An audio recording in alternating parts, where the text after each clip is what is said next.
সমন্বয়কারীরা আসলে কি চায়? তারা চায় কোনো অপশক্তি যেন মাথাচাড়া দিয়ে না উঠতে পারে এই বাংলাদেশে। চলুন তাদের মুখ থেকে শোনা যাক। সঙ্গে থাকুন ভয়েস টি20। সম্মানিত দেশবাসী ও মুক্তিকামী ছাত্র জনতা, শহীদের রক্তের বিনিময়ে ছাত্র নাগরিকের অভ্যুত্থানের মাধ্যমে আমরা যেই ফ্যাসিস্ট হাসিনার পতন ঘটিয়েছি এবং একটি নতুন বাংলাদেশের আকাঙ্ক্ষা করছি, তাকে নস্যাৎ করতে বিভিন্ন শক্তি ইতিমধ্যে তৎপর হয়েছে এবং নানা ধরনের ষড়যন্ত্র এবং পরিকল্পনা করা হচ্ছে।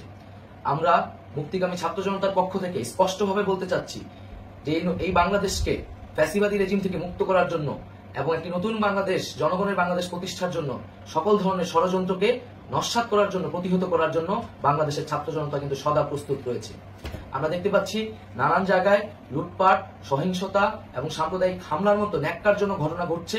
আমরা এর তীব্র নিন্দা জানাচ্ছি এবং আমরা মুক্তিকামী ছাত্র জনতার প্রতি আহ্বান জানাচ্ছি যে এই ধরনের ঘটনাকে প্রতিহত করার জন্য আমাদেরকে প্রস্তুত থাকতে হবে, আমাদেরকে দায়িত্ব নিতে হবে।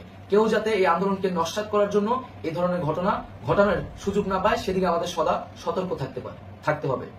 আমরা আরো দেখতে পাচ্ছি যে রাষ্ট্রপতি গতকাল বলেছিলেন যে অনতিবিলম্বে তিনি জাতীয় সংসদ বিলুপ্ত করবেন, কিন্তু আমরা এখনো দেখছি যে একটি অভ্যুত্থানের পরেও এই ফ্যাসিস্ট হাসিনার জাতীয় সংসদ রয়ে গেছে।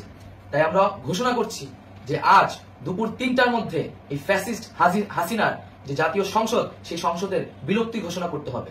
যদি আজ বিকাল 3টার মধ্যে এই জাতীয় সংসদের বিলুপ্তির ঘোষণা না আসে, তবে আমরা কঠোর কর্মসূচি দিতে বাধ্য থাকব।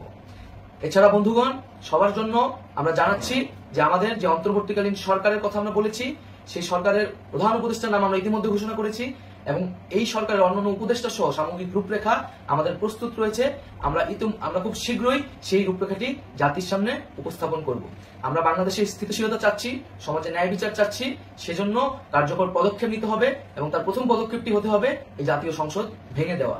এবং সবার প্রতি আহ্বান থাকবে, আপনারা শান্তিপূর্ণভাবে অবস্থান রাখুন, শান্তিপূর্ণভাবে এবং অহিংসভাবে এবং সকল পরিকল্পনাকে, ষড়যন্ত্রকে নস্যাৎ করার জন্য সদা সতর্ক থাকুন।